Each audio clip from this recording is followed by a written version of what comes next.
G'day guys, this is Adrian from Performance, plugandplaychip.co.za. Today we'll talk about the Ford Focus 2.0 TDCi and the DPF.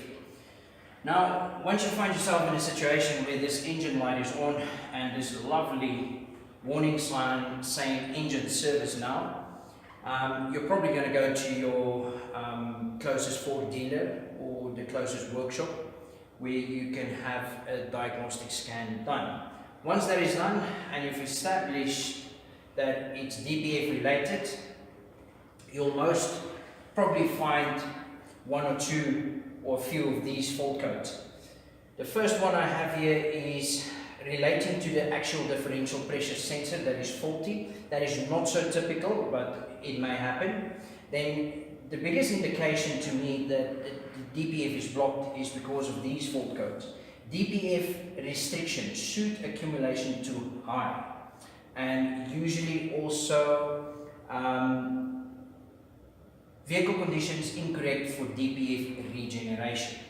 I also have a DPF restriction forced limited power, which basically means the car is into limp mode. But the biggest and most important fault code of these lot is the soot accumulation. Guys, once you find yourself in a situation like this, you need to take action immediately, or otherwise you will risk additional failures, for example like the turbo failing because of the blocked DPF. So once you find yourself in a situation like this, take action as soon as you can.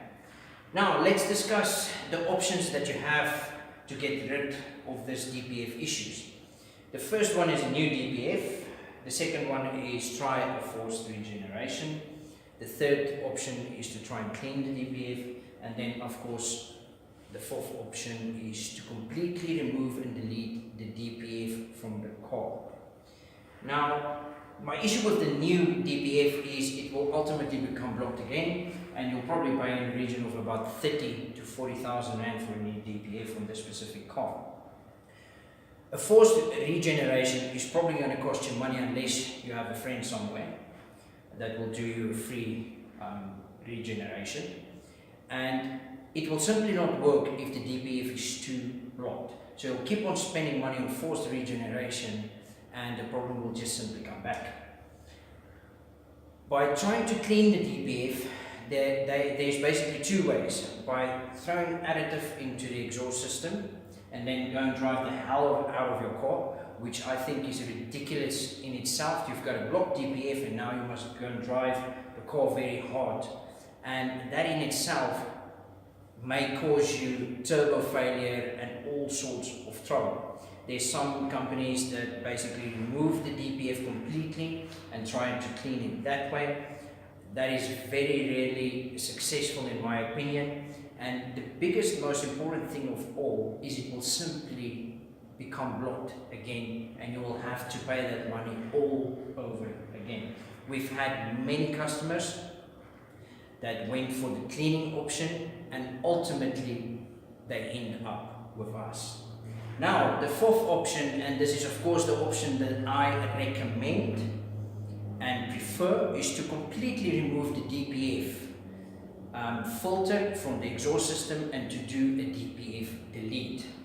This is a two-part process and the one cannot be done without the other one. You cannot simply just remove the filter without doing the software, and you cannot just do the software without doing the DPF delete. If you're going to do just the software, you still have the blockage in the exhaust system which will damage the engine and the components.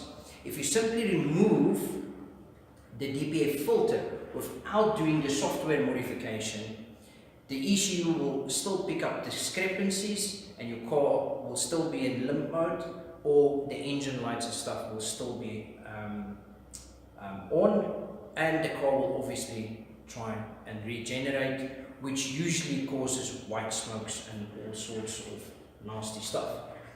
Now, I've heard some people paying up to 2,000 rand by simply clearing the fault codes with a diagnostic machine and do a DPF reset with a diagnostic machine. Guys, that will never work and you will simply waste your money. So watch out for ridiculous stuff like that. Then, questions that I get asked often: will the car smoke? The short answer is no. The car won't smoke unless the engine is in a bad condition and components, for example, like injectors, is no good anymore, then the car will smoke, yes. But otherwise, if the engine and components is in perfect condition, the only smoke you may see is maybe if the car is at a standstill and you do take off. Guys, then I also get asked, is there negative effects by removing the DPF? Absolutely not. The engine and the turbo is much happier without the DPF installed, and you'll also likely get better fuel consumption. Guys, we guarantee our DPF removal solutions. We've been here for many years, and our guarantee is stated on our invoices. Watch out for the ridiculously cheap DPF delete and removal solutions. These guys usually use fake China tools, and they buy very cheap files all over the world, so you don't even know what is getting loaded onto your car's ECU. Now, as soon as these guys see they run into issues where they stuff up your ECUs, they will quickly disappear, and you will absolutely have no backup or support, and you'll have to come to somebody like us again, and you'll have to do this whole process over again and pay again. So do it right from the first time. Come to a reputable company like ourselves and do the job properly. Guys, if you have any more questions about DPF related stuff, give me a call 082 716 8142. See you next time.